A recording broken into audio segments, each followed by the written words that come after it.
Hello? Hello? Can you hear me? Can you see me? Oh, I know. Hang on. One tick. There we go. Hello! We're back for Series 5. More Doctor Who reviews. Let's go!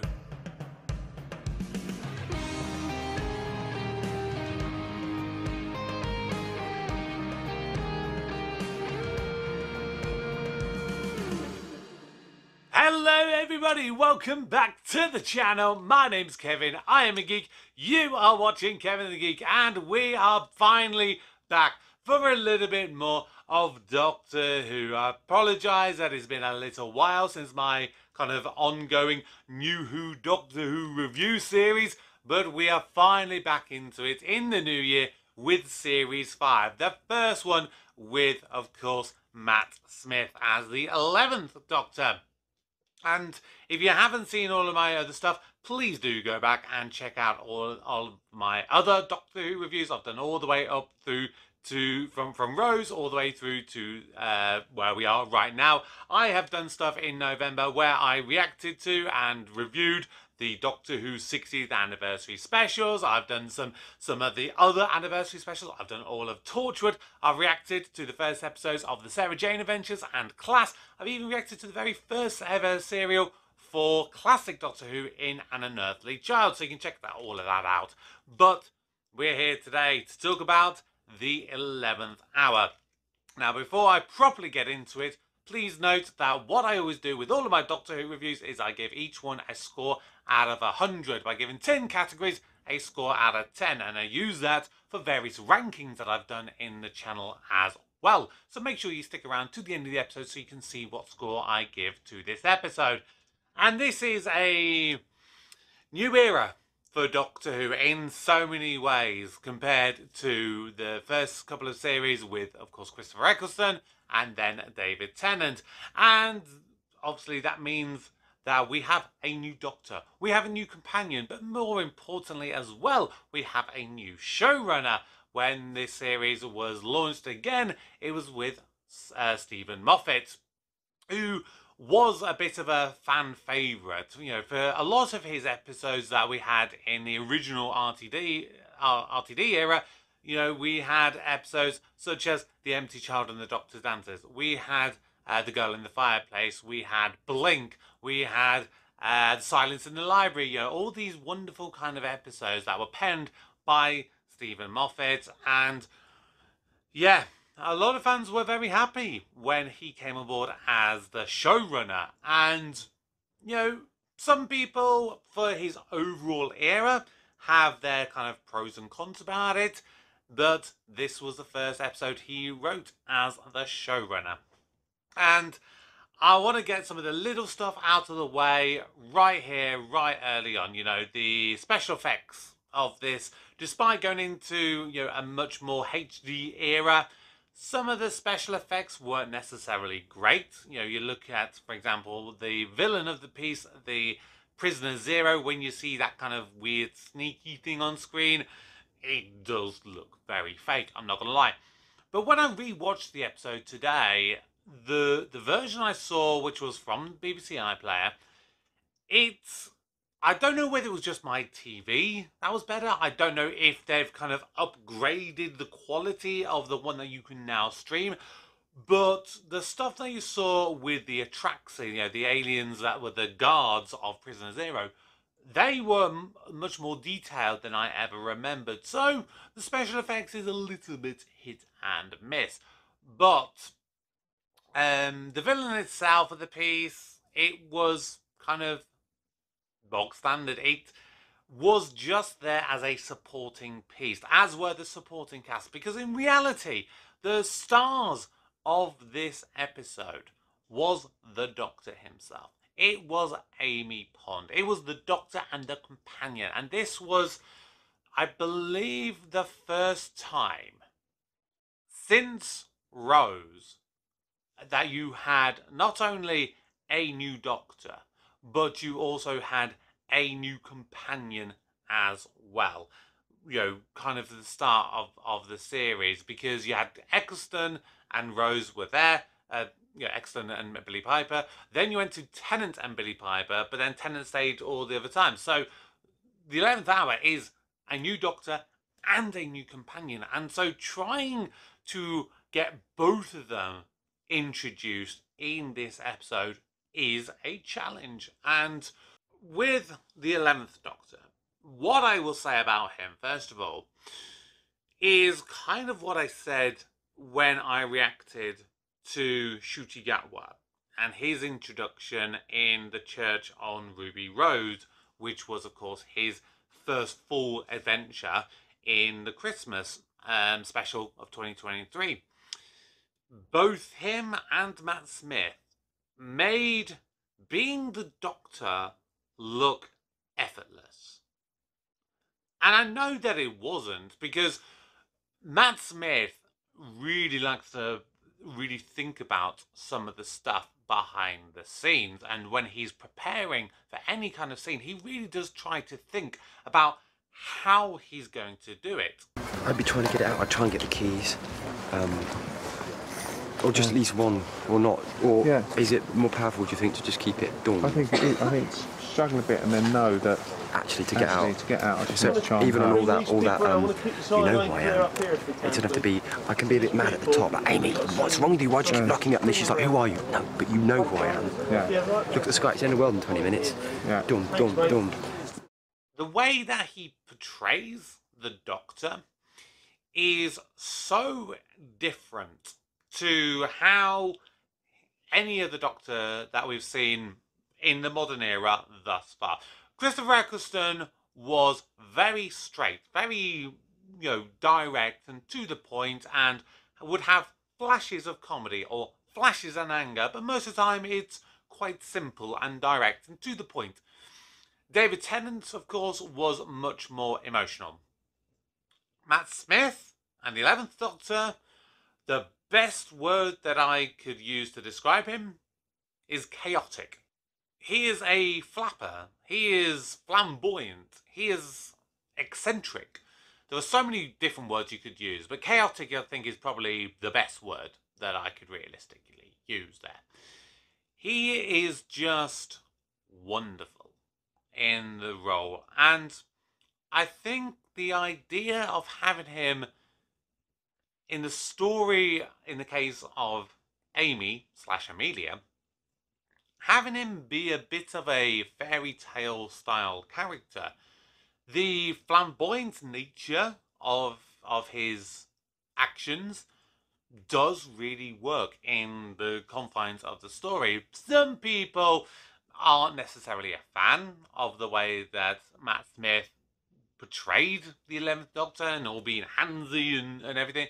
Me personally, I loved it. I really did. And I think it was probably the first Doctor who I could see myself as. And it's got to be said, he is the only Doctor, I would say, so far, who I've actually dressed up as.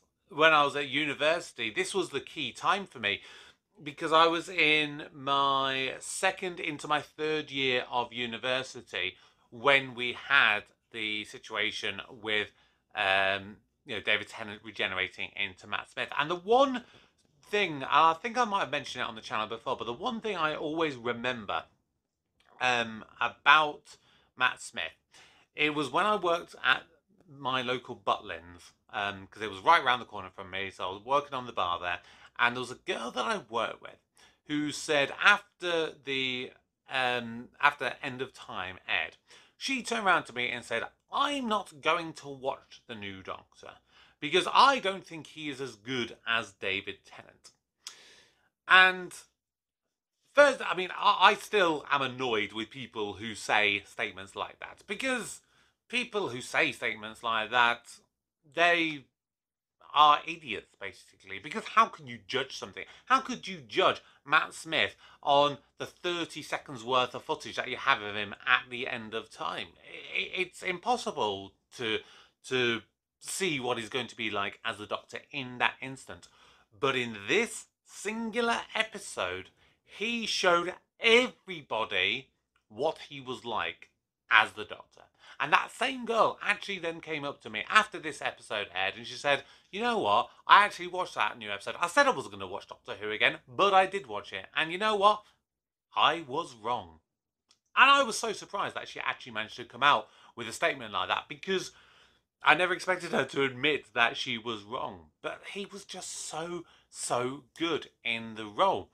And then, of course, we have to talk about Karen Gillan as Amy Pond. And of course, her cousin, who was Caitlin Blackwood, who played young Amelia. You know, I mean, at the time, they'd never actually met each other. And apparently, Karen Gillan did sort of recommend her for the role, but they hadn't actually met. And they didn't meet, I believe it was until the first ever read-through of the, for this episode, that they actually met for the very first time. I met my cousin for the first time at the read-through of episode 1. I'm related to Karen Gillan, she's my cousin. She grew up in Ireland and I left Inverness quite young. So yeah, we just never met, and we'd always sort of just missed each other, and then the first time I met her was at the read-through.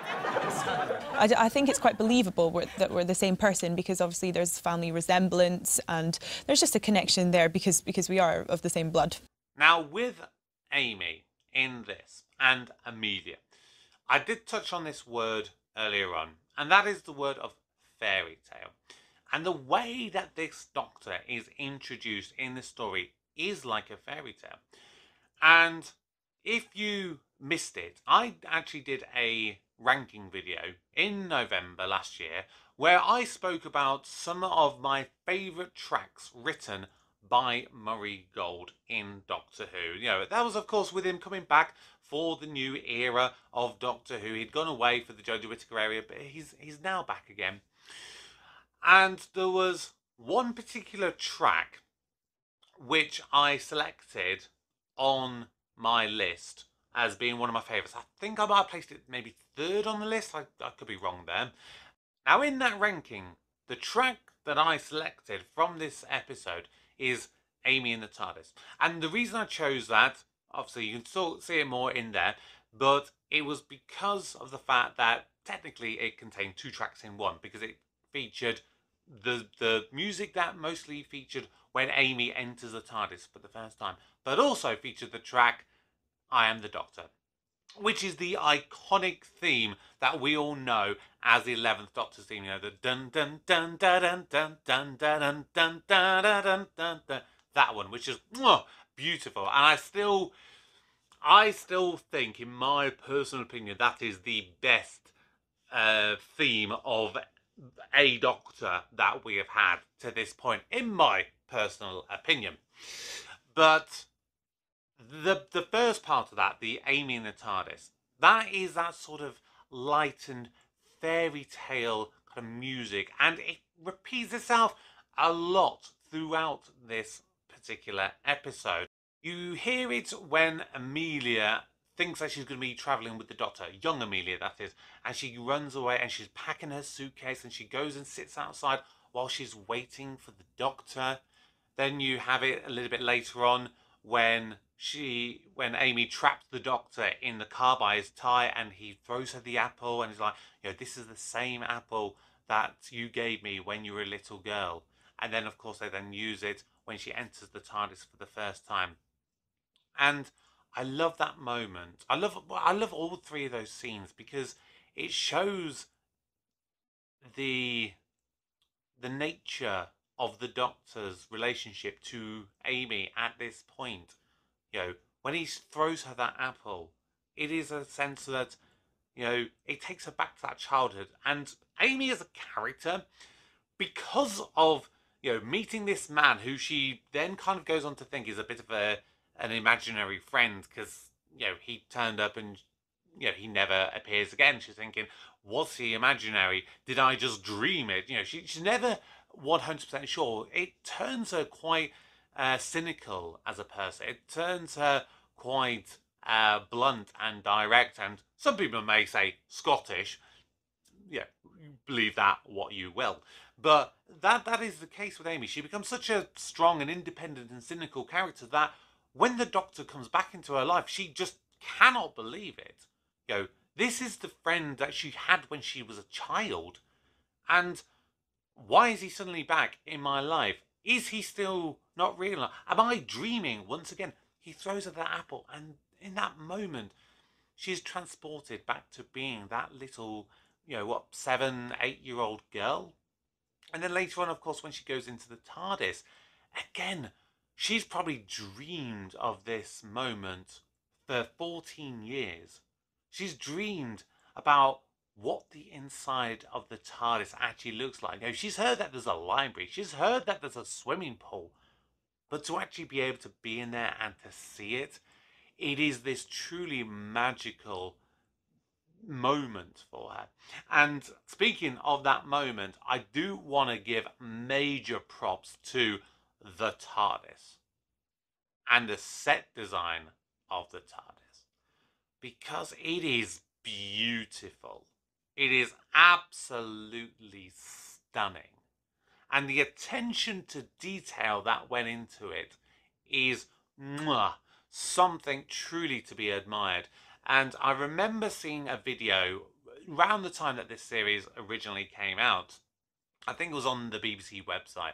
And it was somebody going around and they were describing little bits of the TARDIS, stuff that you may not necessarily notice. And one of the things that they pointed out, and I still remember this, was the main kind of monitor, the TV screen. Somewhere on it, I think it's like on the back of it, you'll see that there's a sign for Magpie's Electricals, which is a tiny little nod. If you remember back to the episode from Series 2, The Idiot's Lantern, Magpie's Electricals was the one who created those TVs, where you had that stupid villain who wanted to suck people's faces off. Still, that annoys me to this day. But, just the moment of walking in to the TARDIS and seeing it for the first time, I think we all felt a little bit like being a kid again in that moment. You're walking in. We were so used to the TARDIS interior that we were used to for the 9th Doctor and the 10th Doctor. That sort of grungy, punky kind of TARDIS, which was great, and we were so in love with it. It had to be something that was truly special to be able to take away that, kind of iconic interior that we were so used to for 4 years, 5 years if you include the specials series. But for this one, it was just so good.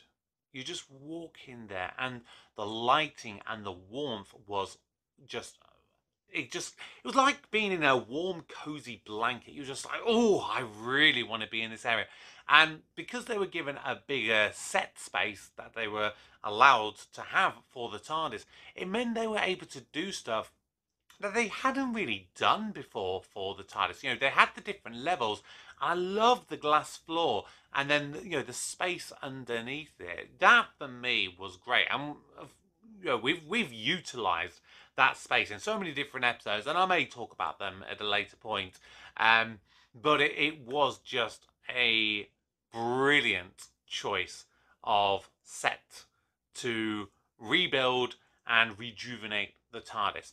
I won't say that necessarily everything that we have changed as part of this new era was necessarily the best. I will say the time vortex, for the title sequence, I'm not necessarily a fan of that sort of cloudy kind of feel that they've gone for.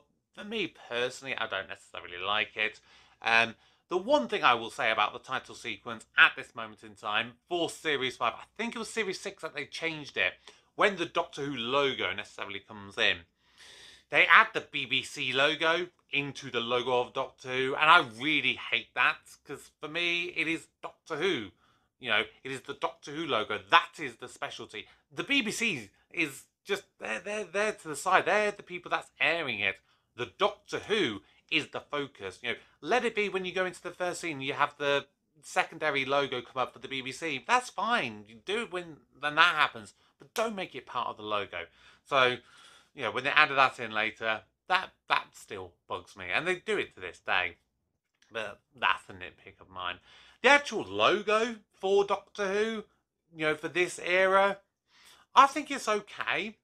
I think the way that it was initially introduced, where it was sort of like it was coming in as the TARDIS, and you know the DW, you know, was sort of that at that angle to kind of give it, you know, the kind of shape of the TARDIS. I don't mind it personally. I know some people don't necessarily like it, but I don't mind it. I think it's not too bad. I do like the new one that we've gone for, you know, with this kind of new Shooty Gatwa era. That one I do really like, 'cause that's a throwback to the originals. But this one, for this kind of Stephen Moffat era, I like it. I really, really do. Oh, that's good. Fantastic, that is. 20 minutes to save the world, and I've got a post office, and it's shut. Now, the other thing I want to talk about with the set for this is more the location in which this episode is set. And I'm glad that we've now moved away from modern day London, because it became such a cliche of the Russell T Davies era that we're always constantly going back to London.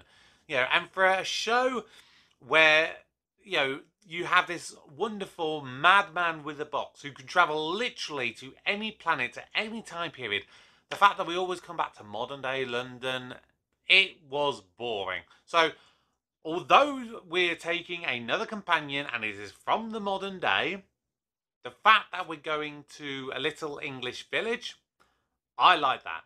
I like the fact that they're doing something different.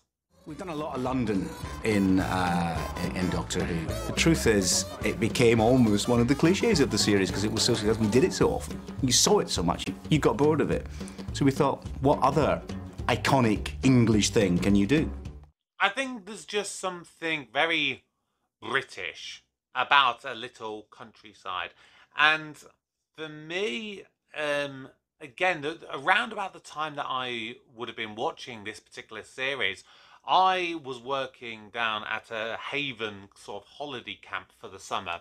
And so for me, when I think back to that time, I think back to this era of Doctor Who. And I think of myself having to walk a 45-minute walk to get to the nearest little village in order to be able to get a 2-hour bus to the nearest big town. And so there was just something sweet and innocent and quaint about this kind of stereotypical English village and these little cottages and things, you know? So I think the choice to move away from London was a very smart choice to do. Although I am still waiting for the day that we can actually have a companion from the past. I think that will just give a companion a very different feel and a very different sense for them. You know, I don't mind them being from the modern day, but you know, the whole idea that a companion is supposed to be the audience surrogate, in my opinion, you don't necessarily need to have someone who is actually modern to do that. Having someone from, say, the Victorian era or the medieval period, they would still probably be asking the same kind of stuff that someone from modern day would be asking if they're going to an alien planet, you know? I just think that having someone from the past would give a better and more interesting dynamic. But that's just me personally. You can let me know if you disagree with that. But the final thing I just want to briefly touch on is the costumes. Now, the costumes, when it comes to this, a lot of the time I give higher scores to when it is a more of a period kind of piece, more so than the modern day ones. But in this one, we do have to kind of touch on a little bit Amy's costume and the Doctor's costume. Now, of course, the Doctor's costume, it is for the majority of the point, it is a remnant from the last episode with David Tennant. So my scores for that will be more based on his actual costume itself, you know, his Doctor's outfit. For Amy, I think, you know, having the kind of the police outfit, that was good because it gave you know, a plot reason to have that, which was good in and of itself. It wasn't just she was wearing a police outfit. She is using it, and then they later go on to use it in the story, which is great. But one thing I noticed on this rewatch that I haven't really picked up on before is the fact again, you know, when I talk about the music and the Amy and the TARDIS thing, she's basically in the same kind of outfit when she first meets the Doctor and then when she first goes on board with him. Both times, it's late at night. She's in her nightie.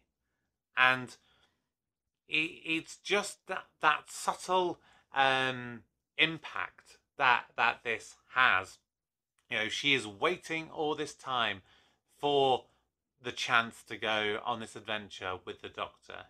And when she finally does get to go on it, it is the same girl again. She's just now all grown up.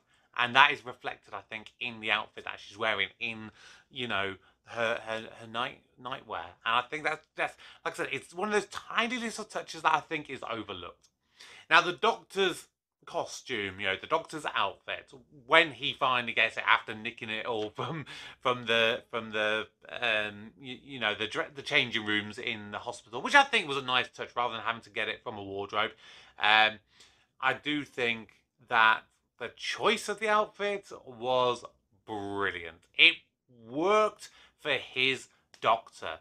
And a lot of people criticise the casting of Matt Smith as the Doctor, saying that he's 26. He's way too young. You can't have someone like that playing this ancient old being. But what was always great about Matt Smith in all of his run, when you look at it, you know, he was able to be this joyful big kid whilst also at the same time playing this really ancient being. And it never felt at odds with each other. It always felt very seamless. And that's kind of what I felt with the outfit. You know, the tweed jacket I loved, you know, especially with like the suspenders, because that was very much, you know, for me, it's thinking like a stereotypical kind of older kind of university professor kind of look. That's what I kind of had in my head when I first saw it. The bow tie is something that, again, you could probably associate with an older gentleman and things, but also from kids. Because, like, most of the time, and I think that's like my nephew at the moment, like, my nephew doesn't wear ties for special occasions, but my sister may dress him up in, like, a little bow tie. And, you know, it's something that you can get at both ends of the kind of the spectrum there, which I just think is a really brilliant little kind of touch there. And then you've got like the boots that he wears, and like he has the wristwatch, which he doesn't wear where it's like on the top of his wrist. It is rotated round, so it's like when he looks at it, he has to go like that, you know, and look at the inside of his wrist. It's all these little touches that make him just that little bit more eccentric, but very endearing at the same time. And I love it. Of course, I have to say, bow ties are cool. Well, I just saved the world. The whole planet for about the millionth time, no charge. Yeah, shoot me. I kept the clothes.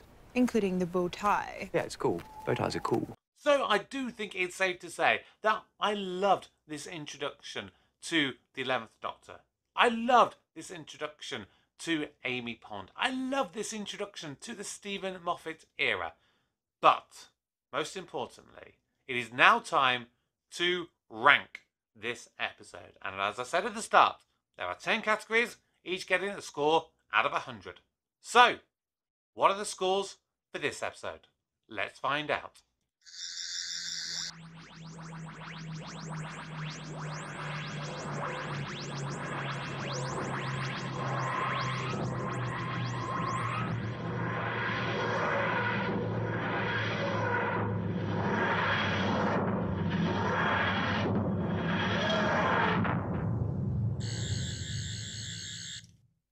And so, what does that mean for this episode?